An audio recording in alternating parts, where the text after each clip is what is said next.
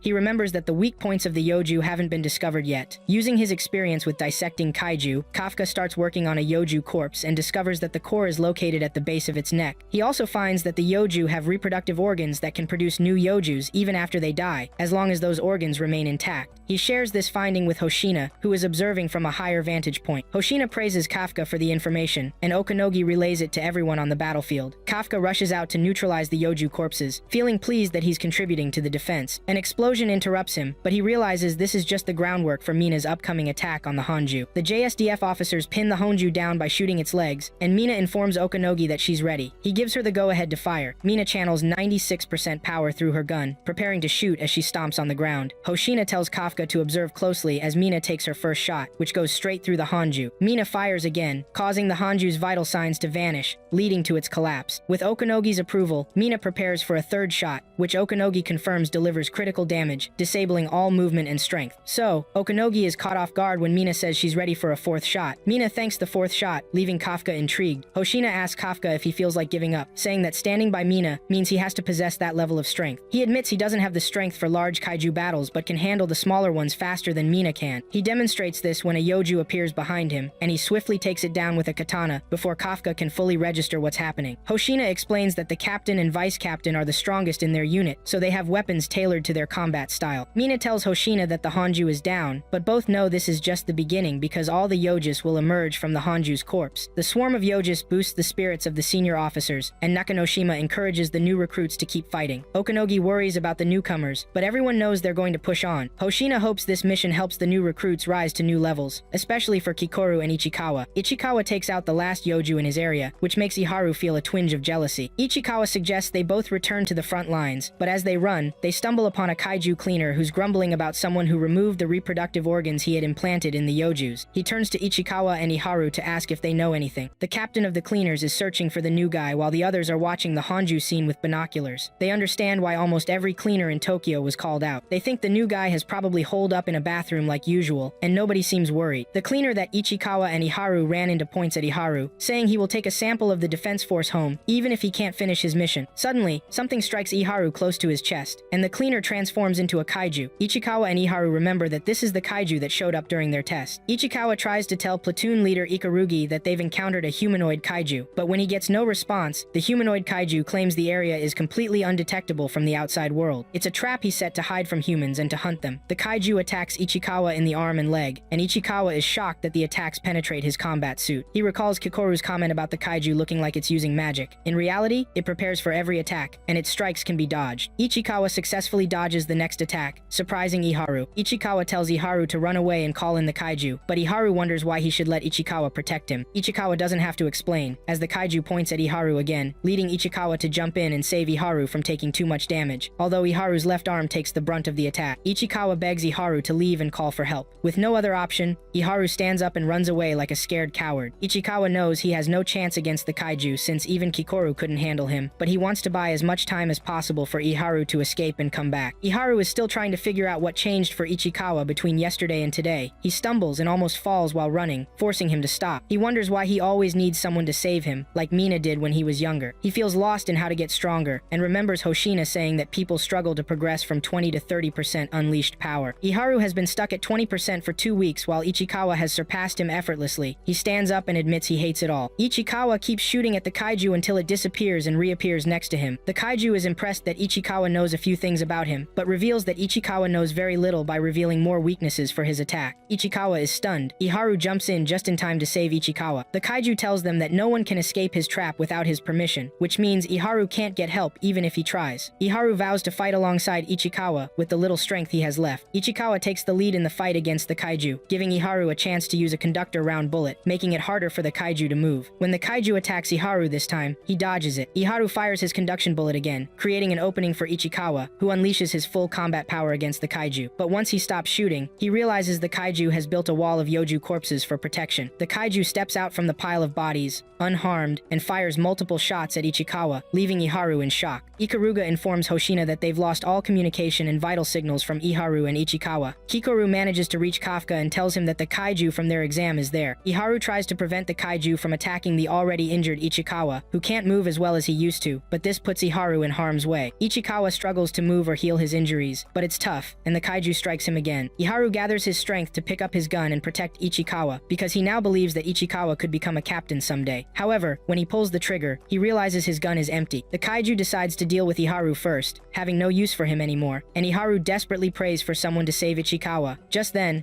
Kafka shows up in his kaiju form. Kafka delivers a punch so powerful that it decapitates the kaiju, leaving Iharu stunned to see another humanoid kaiju. Kafka carries Ichikawa to safety and tells him to use his combat suit to close his wounds, but not without cracking a joke like a broke comedian. Ichikawa is concerned that he's so weak, Kafka has to turn into a kaiju again. He warns Kafka to be careful. Kafka reassures Ichikawa not to worry, promising to handle the kaiju, but Ichikawa feels uneasy about the situation. The kaiju successfully shoots Kafka through his kaiju form, and Ichikawa yells at Kafka to run away when he sees the kaiju open its pores again, ready to take him out. Iharu is shocked to realize the kaiju wasn't really serious about fighting. Kafka eases Ichikawa's fears when he strikes the kaiju so hard it attempts to run into the wall of corpses again. Kafka gives the kaiju no chance to breathe, relentlessly punching it and preventing its escape. With a hit to the kaiju's torso, Kafka exposes its core. Kikoru worries about Kafka since she transformed in front of him, uncertain about how far he's willing to go. Kafka's defeat of the kaiju sets off the trap it created, and using the officers as a distraction, he disappears. Kafka figures he needs to escape, leaping away from the scene, but Hoshina catches up with him. Hoshina announces he's made contact with Kaiju No 8 and asks for his limiter to be taken off, while Kafka realizes Hoshina wasn't joking when he said he was better with smaller kaiju. Ichikawa and Kikoru are now anxious about Kafka since Hoshina has made that connection. Hoshina's combat power is unleashed at 92%, and he states he will neutralize Kaiju No 8. Kafka is trying to figure out how to fight Hoshina since he can't use his super strong fists against the vice captain. Hoshina, on the other hand, acts quickly, slashing at Kafka with his katana and feeling satisfied that his method worked. Kafka tries to dodge Hoshina's attacks, but he realizes that because Hoshina is so fast and swings his weapon from both sides, he can't harden his body quickly enough to defend against them. them. Kafka is fascinated by Hoshina's movements and strikes, knowing he has to be careful or he won't be able to keep up with Hoshina's speed even in his humanoid form. Hoshina climbs walls and doesn't let up with his attacks until he finds Kafka's core. Kafka regenerates himself, understanding that he can't keep doing this because it takes a lot of stamina, but Hoshina doesn't care and rushes at him anyway. With just a little time to brace himself for the next strike, Hoshina wonders why he feels something strange during the fight, but he brushes it off and launches an invisible attack before charging at Kafka, who now realizes that the double attack was a distraction. Hoshina had planned a triple strike. Thanks to Kafka's quick thinking, he blocks the third attack aimed at his core and instead pushes the blade away from Hoshina, using the opportunity to escape. Hoshina is bummed that he let Kaiju No 8 get away but makes the report regardless. Kikoru is unsure if she can trust Kafka, who is Kaiju No 8, and just then, he shows up. Kikoru is excited to see Kafka, though she pretends to be unconcerned. The loser human but hero Kaiju says he wants to check on Ichikawa and Iharu, but Kikoru stops him, explaining they'll be fine since the defense force is now using Kaiju regeneration in their tech. She tells Kafka to focus on himself because after connecting with Hoshina, they might find clues leading to Kafka. Mina catches Hoshina in an embarrassing moment and asks him about Kaiju No 8. Hoshina suspects that the Kaiju is a Daikaiju, and Mina points out that would be the first since Fukuoka 5 years ago. Hoshina notes that at least there have been no human casualties since Kaiju No 8 appeared, and he suspects the strange feeling he had during their fight was due to the fact that Kaiju No 8 didn't attack him directly. Additionally, Hoshina felt as if he was fighting a human rather than a Kaiju. Mina tells Hoshina not to worry because no matter the type of Kaiju, their job is to neutralize it. She tells him to rest while she takes over. However, Ikaruga's report comes in, stating that the Kaiju that attacked Ichikawa and Iharu first appeared in human form. This Kaiju is called Kaiju No 9, and while on his way, he attacks a human and uses his car to flee. Ichikawa wakes up in the hospital and thanks Kafka for saving him and Iharu, but Kafka and Kikoru just stare at him without responding. Ichikawa realizes Iharu is also in the same room, and Iharu asks why Ichikawa is thanking Kafka when it was Kaiju No 8 that saved them. Kikoru explains that Kafka found the neutralization points on the Kaijus, and Iharu accepts this explanation, then praises Kaiju No 8 for being so cool, which makes the older gentleman blush. Kikoru then playfully punches Kafka, wiping away his blush, teasing him for looking dumb as always. After Ichikawa and Iharu leave the hospital, a party is thrown to celebrate them and the completion of their first mission. The officers are treated to a course of A6 grade marbled Japanese black Wagyu beef, courtesy of Izumo, the son of Izumo Technologies, the company that makes the Defense Force combat suits. Hoshina congratulates everyone on completing their first mission successfully and encourages them to have fun. Ichikawa is thrilled to see everyone happy. He thanks Hoshina for organizing the party, but Hoshina warns him not to get too relaxed just yet because things are about to get interesting. As if on cue, the atmosphere shifts as the officers start arguing about each other's weaknesses, who is better, and who helped or hindered during the mission. Ichikawa is surprised to see Kafka joining in the debates. All around him, officers are discussing the mission, and Hoshina points out that everyone has seen their shortcomings and will never stop talking about it because they all want to improve. Okanogi and Hoshina are enjoying themselves since the arguments after the first mission have become a yearly tradition. Outside the restaurant, Dojima, the chef, chats with Izumo and asks about his dad, but Izumo mentions he hasn't spoken to him since. Just then, Aoi walks by but pretends he didn't hear anything and heads to the bathroom. Izumo thanks Dojima for the delicious meal. Hoshina interrupts the argument with an announcement. He calls out Kafka's name and shares the news that Kafka has been promoted to full officer for saving many lives during the mission. Everyone is happy for Kafka, including Aoi and Izumo. Kafka takes his oath in Mina's office, and she tells him not to get too excited since he still has a long way to go before fighting alongside her. So excited that he recalls their promise,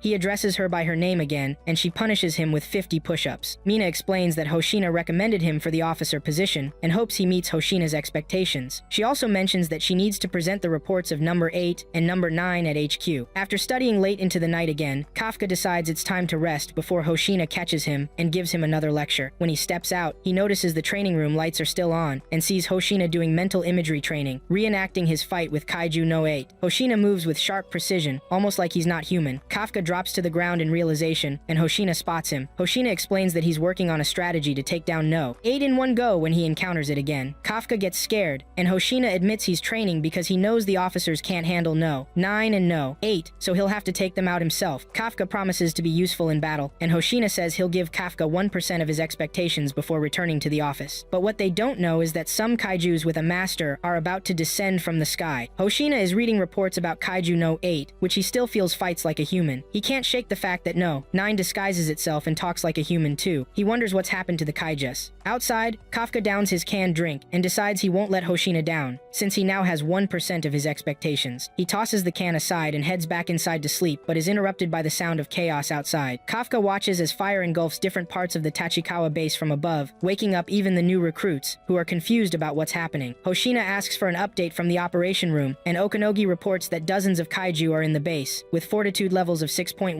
6.3, 6.2, and 6.5, and every single kaiju is of Hanju class. Hoshina announces he'll give orders since Mina isn't in the base. He tells the officers on duty to take positions at the battle stations and requests that off-duty officers be called in. Given that there are no reports of damage outside the base, Hoshina wonders if the kaiju are targeting the base itself. Kafka is still trying to figure out what's going on, because seeing wyvern-type kaijus attacking the base in a group indicates something isn't right. Hoshina commands those who can use rifles to gather at the base's center, lure the kaijus there, and take them down. Kafka calls Hoshina, and they both agree that the only reason the kaijus have grouped up is that they have an intelligent leader commanding them. Hoshina ends the call when they come across the leader kaiju, with Okanogi reporting its fortitude is 8.3, putting it in the Daikaiju class. The kaiju asks Hoshina if he's the strongest in the base, to which Hoshina affirms, as the captain is not around. Hoshina tells Ikaruga to take charge of defeating the Yojus since he wants to deal with the Honju himself. The kaiju attacks Hoshina, but he dodges, and the kaiju gets excited to start Hoshina's annihilation since he sees him as prey. The kaiju lets out a roar, calling the nearby Yojus to confirm that their target is the base. The kaiju tries to punch Hoshina, who barely escapes it but realizes that if one punch lands, he's a goner. Hoshina takes the fight seriously, leaping at the kaiju while dodging its punches. However, his katana barely scratches its skin, indicating it's tougher than Kaiju no 8s. Ikarugi tells his men to fall back and switch to oscillator rounds because they can't take down the Yoju head-on. Kafka, returning after running off like a coward, tells the officers to aim for the backs of the Yojus since they're similar to those reported in 03. He explains that while the front of the Yoju is easy to hit in flight, the skin on the back is thinner, and the core is on that side too. Grateful for the useful information from the lazy guy, Ikarugi instructs the officers to work together to take down the Yoju. Aoi and Izumo team up, with Aoi saying he'll distract the Yoju from the front while Izumo targets the back. Aoi shoots the Yoju's leg to draw its attention while Izumo powers up to attack from behind, but just as he pulls the trigger, another Yoju appears to save its buddy from Izumo's attack. The guys are shocked that the Yojus are working together. Everyone returns with the same report about their inability to attack the Yoju's backs because another Yoju keeps coming to their aid. In the midst of the confusion, Kikoru steps up and says there's another way. She zips past the guys like lightning and pierces through the front armor of the Yoju, surprising everyone with her custom-made weapon. A few days ago, Mina and Hoshina made an exception for Kikoru and crafted a custom weapon for her because she's the third strongest officer on the base. This is the weapon Kikoru uses to take down the Yojus that are giving the other officers a hard time since she can slice right through their thick skin. Her weapon was made from the uni-organ of a Hanju that was neutralized in Shinagawa 2 years ago. Kikoru generates a shockwave behind her with her weapon and slashes a Yoju using the number 1 squadron technique, Falling Thunder. She moves on to another Yoju and unleashes a frontal shockwave on impact with the number 2 technique, Water Skimmer. Iharu and Ichikawa are impressed just watching her, and Ichikawa says Kikoru's weapon suits her beyond her expectations. A Yoju comes from above, but Ichikawa takes it down with frozen rounds, impressing Kikoru. Kikoru finishes off the Yoju with her third technique, Half Moon. She decides to team up with Ichikawa to eliminate the Yojus, while Aoi and Izumo agree to attack from behind when the initial duo has them distracted. Hoshina is glad Kikoru has managed to control the Yojus, but he worries about the kaiju he's fighting because he can see how strong it is. He also notices the kaiju seems to be enjoying the fight, which isn't something kaijus are supposed to feel. He flies back to lure the kaiju into the training ground, but is let down when the kaiju breaks through the expensive gates. The kaiju comments that it's impressed by Hoshina's fighting style since most kaijus can't match him. The kaiju throws a heavy punch at Hoshina that even scares Okanogi in the operation room, but Hoshina apologizes for breaking protocol since he knows he can't hurt anyone in the training area, and he unleashes his full power. He also slashes the kaiju's arm because he's ready to neutralize it. To save Minaze, one of the officers, Kafka has no choice but to transform his legs, feeling relieved that she thinks he has finally learned to use his combat suit. Hikaru saves both Minase and Kafka from a Yoju's attack, and Ichikawa encourages Kafka to trust them instead of taking unnecessary risks. Hikaru tells Minase and Kafka to help the wounded while they distract the Yojus. Minase and Kafka watch their friends fight and are genuinely impressed. Okanogi announces that Nakanoshima and Abina's units have arrived to support the battle. Kafka feels relieved that they've started to take charge of the battle, even with the captain missing. He tells Minaze they should help the wounded quickly. Hoshina tells the kaiju that it picked a fight with the wrong people and begins slicing through the tiny gaps in the kaiju's exoskeleton, causing more damage than the kaiju expected. The kaiju feels the battle isn't fun this way since it knows what Hoshina's next move will be, but it couldn't be more mistaken. Hoshina uses his sword techniques, Cross Slasher and Wild Slasher, to attack, but the kaiju regenerates quickly, excited that the fight isn't easy anymore. The kaiju says it enjoys battling a rival as they move at nearly the same speed, but Hoshina uses that to reveal the kaiju's core. Hoshina catches the kaiju with his 8-fold slasher, and the people in the operation room rejoice.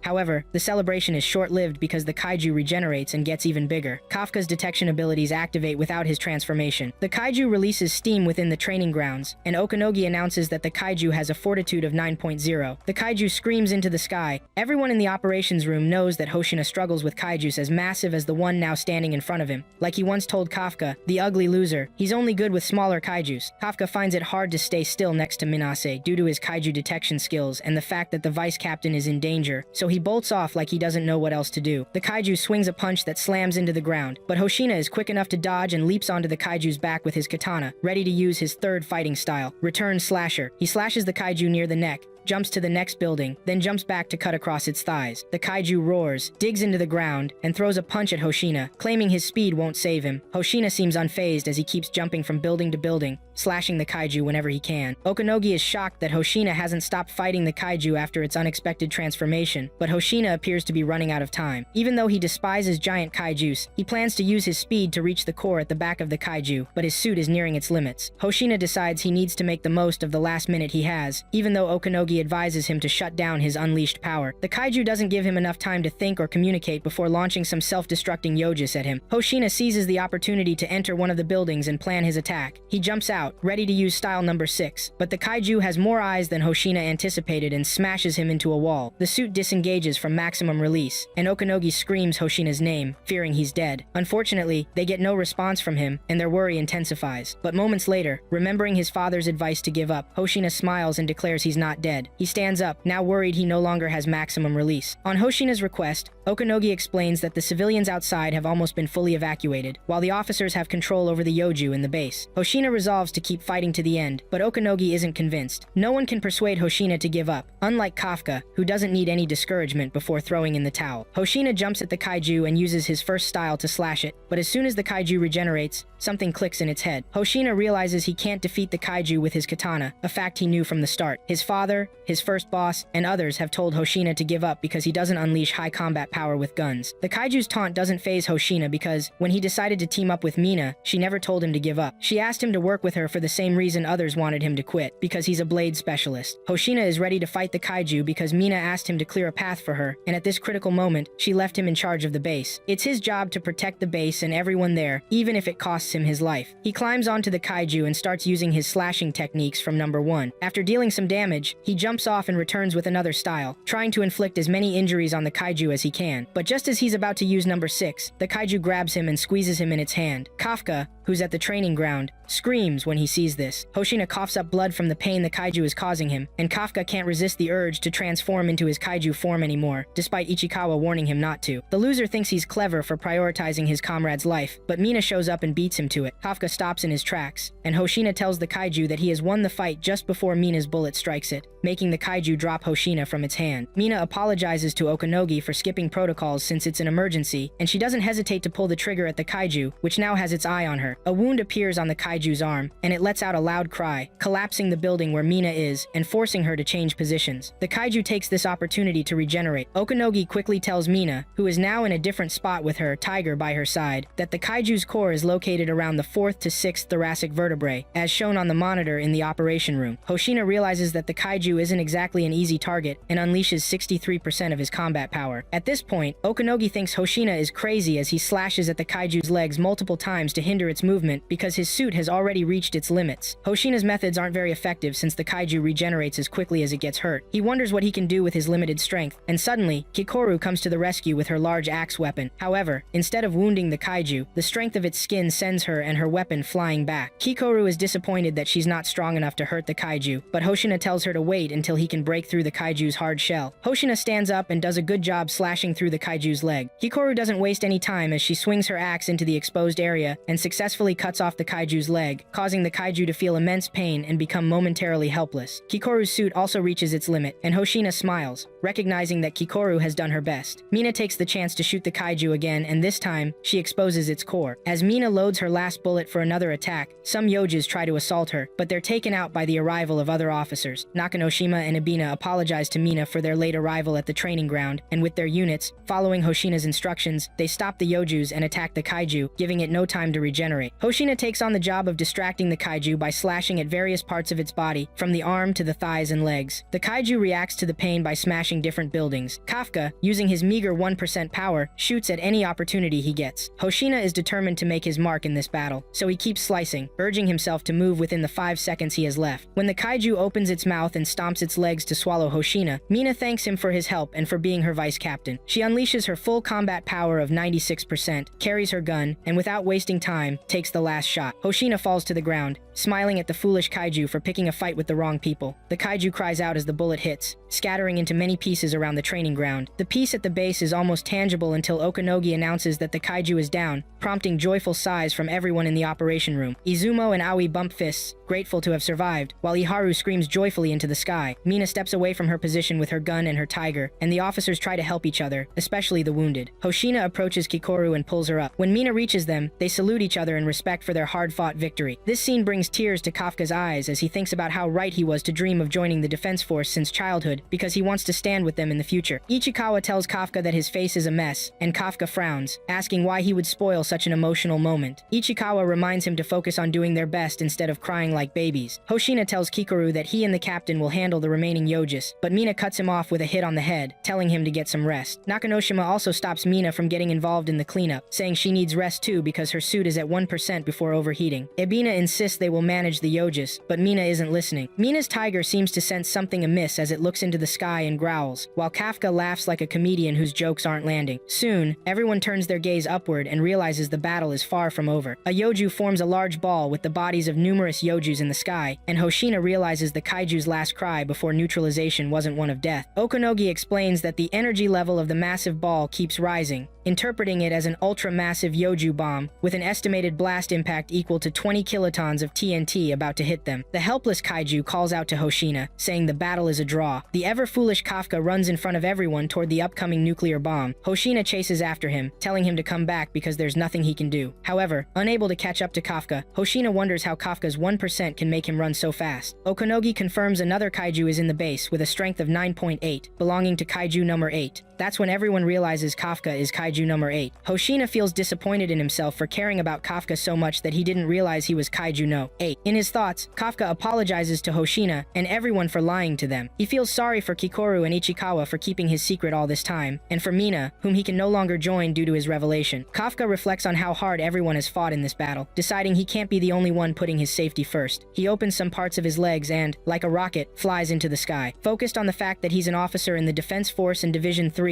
Kafka pushes the nuclear bomb high into the sky to minimize its impact on the city. When Kafka lands back at the base, Mina tells everyone to stay down with their shields on max. The nuclear bomb detonates, but Kafka protects everyone in the base with his kaiju powers. However, the training grounds are severely damaged. When Calm finally returns, Mina and the other officers aim their guns at Kafka and arrest him. The Defense Force directors hold a meeting to discuss what to do about Kaiju no 8, which was discovered within their ranks. Deputy Director Keiji Itami is shocked that a Daikaiju was right under their noses, and he insists they need to handle it immediately. One director suggests reporting the situation to the media, but Chief of Staff Juzo Nogizaka believes they should keep it under wraps because he's heard a country is experimenting with kaiju to human tissue transplants. Keiji proposes secretly disposing of the kaiju and using its body for weapons, but another suggests considering it as a living weapon. Director General Isao Shinomiya declares that the discussion isn't getting them anywhere, so they should bring in the kaiju first and decide later. He orders the 3rd Division to send Kaiju no 8 to headquarters. In the operation room, the operators inform Keiji that Kaiju number 8 is stable and showing no signs of transforming. Kafka is restrained in a seat and isolated in a room, monitored from the operation room. He wonders what's going to happen to him now that he's captured, recalling that Kikoru once told him powerful kaiju get killed, and their parts are turned into weapons. Kafka feels disappointed with his situation, as he had just taken a step forward, and wonders how angry Mina is. As if reading his thoughts, Mina enters the isolation room, with some other officers and the vice captain, saying it's time to take Kafka to HQ's facilities. Kafka holds back from calling her name, but when he tries to talk to Hoshina, Hoshina tells him to speak no words. Hoshina orders him to stand up as soon as the restraints are off, and silently, they all exit the facility. Kafka concludes they're not talking to him because he kept a big secret from them. The entire 3rd Division stands outside as Kafka and the others emerge from the facility. Nakanoshima informs Mina that the security detail is ready to escort Kafka to HQ. As Kafka walks past them, he feels disappointed in himself and struggles to look Ichikawa in the face after everything the boy has done for him. He steps into the waiting van, believing it's all over, until Ichikawa steps out from the line behind him and shouts that he believes Kafka will overcome this situation and come back to them. Inside the van, Mina tells Kafka that Ichikawa will be punished for speaking out of turn. She also mentions there are no cameras in the van, which means she can speak freely. Mina tells Kafka that when he jumped out to save them during the incident, she was surprised to see he was a kaiju, but she also knew it was typical of him to save everyone. She says they're writing reports to prove Kafka is human because they think they can save him that way. They also plan to write a report on everything he did to help the force as an officer. After saying all this, she asks him to sit down. Mina begins reading the arrest order to send Kafka to the Ariake Maritime Base, but Kafka asks her if he still has a chance to fight beside her, and Mina says yes. She adds that she'll keep waiting for him, which makes Kafka cry, feeling like a useless loser. As the van drives away from the base, Hoshina realizes that Kafka is an idiot, but he still has the whole division salute. Keiji asks what Hoshina is doing, and Hoshina replies that he's honoring the captain, Mina. Keiji comments that it better be true, as no one should salute a kaiju. At the maritime base, bulkheads 23 to 21 are sealed, and Kafka is locked in another isolation room, strapped to a seat. Days later, Aoi, Izumo, Ichikawa, Iharu, and Minaze are all feeling down in the base. Iharu tries to lighten things up with a joke about Kafka, but it only falls flat. Minaze reminds them that Kafka saved her life, found the kaiju's weak points, and made training enjoyable. Iharu agrees that Kafka saved his life too. Aoi points out that they have no control over the current situation, and that only the Neutralization Bureau does. Izumo explains how dangerous things are now since a human has turned into a kaiju. If the world hears about it, every human will panic, wondering if the next person they meet is a kaiju or human, so it's too overwhelming for them to act. Okanogi walks into Mina's office, and she asks her to gather some files about Kafka. Mina wants to know if Okanogi can handle it, and she confirms that she can. Ibina reports to Hoshina that they've cleared all the destroyed cars, and Hoshina thanks him. Ibina asks if Hoshina is worried about Kafka's fate, but instead of answering, Hoshina climbs down from the rubble he was standing on. As they walk away, Hoshina tells Ibina he needs Kafka back, since during their last fight, Kafka wasn't using his full strength, and he wants another match. Ibina agrees. Kikoru hesitates outside her dad's office for a moment before finding the courage to go in. She initially tries to call Izao daddy, but catches herself and salutes him as Director General Shinomiya. She asks her dad not to eliminate Kafka because he once saved her life, but Izo calls her a fool for dwelling on her past failures. He shows her a document in his hand, and when Kikoru opens the envelope, she finds an extra inside. Isao tells her to look at the left side of Kafka's chest x-ray. He explains it looks like a heart, but it's actually Kafka's kaiju core. Izao insists Kafka isn't human since he's just like the kaiju that killed her mother, instructing her to leave if she understands. Kikoru turns to leave, but then turns back to tell Isao that she wants to believe in Kafka. Some scientists enter the room where Kafka is, and he asks if they're about to give him another physical exam. He tries to make a joke, but they don't laugh or respond. However, Kafka isn't going to give up easily, especially after what Ichikawa and Mina told him last time. Mina informs Ichikawa, Aoi, Iharu, and Izumo that they're being transferred to other divisions for officer training, because Tachikawa is functioning at only 75% after the last attack and isn't suitable for recruits anymore. She explains that the higher-ups are worried they've seen too many high-class kaijus and might encounter even more soon. Therefore, they need to be prepared, and the boys are crucial to that. She adds that the most talented recruits among divisions will receive training at division borders, and Iharu is thrilled to be considered talented. Izumo seems to believe that this separation is a way to split everyone close to Kafka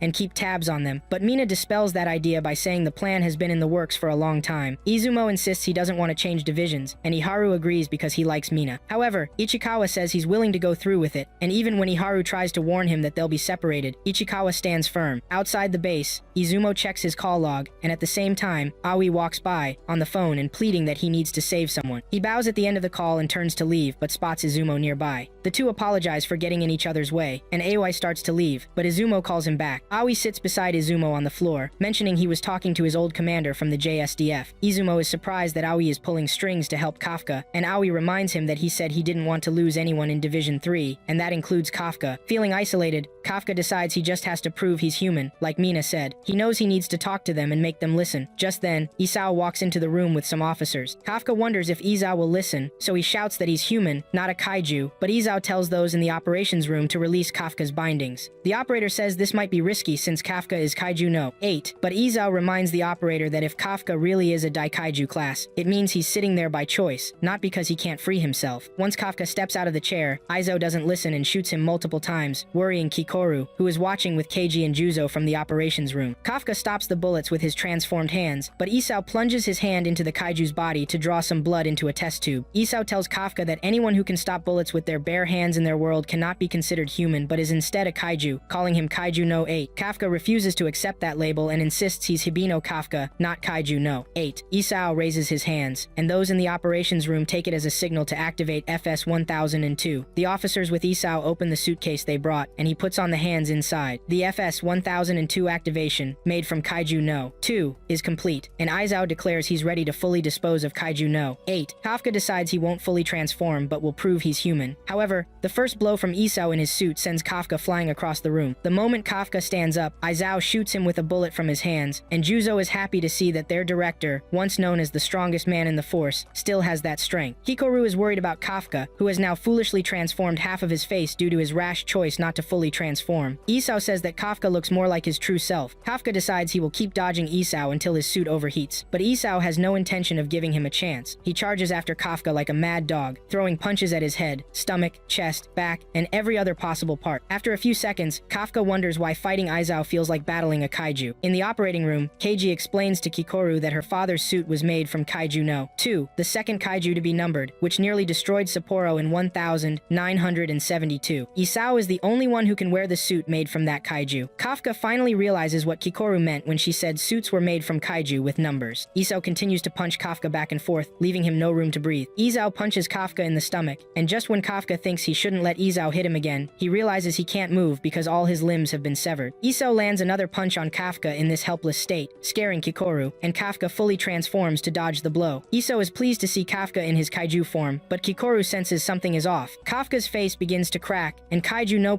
8 screams, shattering the glass in the operating room and confirming Kikoru's fears. Inside the kaiju, Kafka is confused about why he can't control his body anymore. Kaiju no 8 turns into a monster on the outside. The kaiju cell inside Kafka commands him to kill, and Kaiju no 8 speeds off, causing Kikoru to yell at the creature that he's human. Before the showdown between Isao and Kafka at headquarters, Ichikawa is working hard at the gym, and Iharu is puzzled by his intense effort. Iharu asks Ichikawa if he's not worried about Kafka and why he agreed to transfer to another unit. Ichikawa explains he needs to get stronger quickly because he doesn't want his weaknesses to stop him from protecting Kafka when he returns, believing that Kafka will come back soon. Iharu is inspired by Ichikawa's resolve and decides to train hard so he won't fall behind. Ebina, Nakanoshima, and Minase walk in on Iharu and Ichikawa arguing, asking if they're also struggling to focus on the day when the headquarters will decide Kafka's fate. Minase confidently assures them everything will turn out okay, believing in the letter of leniency they wrote together. Nakanoshima mentions that Mina was summoned to headquarters, surprising Ichikawa, but Minase believes it's because there's good news. When Mina arrives at headquarters, she's told to wait in the meeting room while Isao examines Kafka. She tries to sit down but is informed there's no seat for her since she's only an observer, so she remains standing. In his kaiju form, Kafka screams at Isao, while Kikoru tells him he's human, not a kaiju. Instead of hesitating, Kafka punches Isao, who dodges and watches Kafka's approach. Isao thinks Kafka is attacking like a mindless animal, not considering the openings left after an attack. Kafka slices himself in half, catching Isao off guard, and throws a punch with the upper half of his body, but Isao evades it. Isao is further astonished that Kafka is attacking in a way that damages his own body, confident that he'll regenerate quickly. He decides not to fight with typical human tactics, as that would only lead to his defeat. Kafka unleashes multiple punches, prompting Kikoru to shout, and when Isao finally breaks free, he realizes that attack could have killed him without the no 2 shield. Isao uses a force blast to send Kafka flying across the room, and Juzo explains in the operation room that Isao's technique expands its striking range using a sonic boom. Isao looks up, surprised to see Kafka's core is missing. He turns back and discovers that the kaiju's body was just a decoy used to regrow its core. Kafka is exhausted from the way his body fights and doubts he will survive. He punches Isao again, and this time, another layer of the room's shelter crumbles, shocking the scientists in the operation room since, by theory, it should withstand a force of 10.0. Keiji remarks that this was to be expected since 2 numbered kaijus are battling. Kikoru is impressed that her father is facing a numbered kaiju alone. Keiji finds the fight strange. If Isao had intended to kill Kafka all along, he could have done so right from the first attack when Kafka hadn't transformed. Keiji believes Isao is intentionally pushing Kafka to test him, and this thought warms Kikoru's heart. She remembers her chat with her father and wonders if he has decided to give Kafka a chance after all. On the rooftop, Ai tells Izumo that he joined the force to save lives, but Kafka saved him. He believes people shouldn't be judged by their backgrounds but by their actions, and Izumo agrees. Izumo stares at his father's contact on his phone, letting Aoi's words sink in. Kafka jumps and tries to slam Isao against a wall, but Isao dodges and counters with multiple blows from behind. Kafka turns around and lands a hit that shatters the suit on Isao's side, causing blood to spill. The blue lines on Kafka's kaiju form form turn red, and Kafka thinks his strength is starting to exceed Isao's expectations. Kafka knows he needs to regain control of his body, but all he knows how to do is give up. Isao claps his hands together and shoots at Kafka, but the attack does little to no damage. Kafka screams internally, begging the kaiju to stop, but kaijus don't listen to dumb losers. Kafka's kaiju form grabs Isao and slams him against the wall, making him cough up blood. Like a renowned dumb loser, Kafka watches as the kaiju squeezes Isao, realizing he'll kill Isao if he doesn't act. He looks up at Kikoru as the kaiju picks up her father, slams him to the ground, throws him up, and slams him again. Kafka screams because he doesn't want to kill Isao in front of Kikoru. Kikoru remembers telling Kafka that if he becomes a kaiju that kills humans, she'll kill him. She thinks she has to do it now, but part of her still wants to believe in Kafka, so she shouts at him not to give in to the kaiju like a brainless idiot. Kafka tries to break free from the kaiju's control, but the kaiju opens its mouth, ready to swallow him. Kafka recalls that life has never worked out for him. The kaiju bites off Kafka, and he falls into a pool, legless. The kaiju goes berserk in front of Isao, who thinks his hope is lost. In despair, Kafka sees Mina coming to save him from his bottomless pit, telling him she'll always be waiting. Instead of delivering the final blow as the kaiju intended, blood bursts from the kaiju's back, and Kafka regains control. He tells Isao, "I'm Kafka, not a kaiju," before collapsing unconscious and transforming back to his normal self. The 1st Division captain, Narumi, points his weapon at Kafka, but Isao tells him to stand down. Narumi lowers his weapon and orders the other officers to do the same. He removes his mask and says he thought Isao was trying to get himself killed by not accepting help in the battle. Isao tells Narumi not to be stupid, even if Kafka exceeded his expectations. He orders the medics to take Kafka and warns that his core might be destroyed. Narumi asks Isao what he'll do next, but Isao doesn't respond. In the meeting room, Keiji tells Mina she can give her report now that Isao has finished his examination. He informs everyone that Mina knew Kafka even before he became an officer, but Mina assures them she's never shown him favoritism. Juzo tells Mina her report is just a formality and won't determine Kafka's fate since they've almost reached a decision. They tell her not to think her words will influence their final call. Mina says she'll let them decide whether Kafka is human or kaiju, but she'll explain his duties as an officer. She praises Kafka by highlighting his role in the Sagamihara neutralization operation, where he exposed the Yoju's reproductive organs and saved the 3rd Division from a Yoju bomb. The officers argue that these feats prove Kafka is a kaiju, and Mina surprisingly agrees. She adds that Kafka had 0 combat power when he first joined, failed the entrance exam 12 times before passing as a backup, and never gave up on saving others despite being the oldest recruit. She reminisces about their youth, when she cried over Miko, and Kafka stood by her side, holding her hand. Mina tells the officers that Kafka has more humanity than anyone, and believes his heart should determine whether he's trusted as an officer. The officers disagree, accusing her of covering for her subordinate, but Isao thanks her and asks her to return to her post. They inform Isao they're ready to dispose of Kafka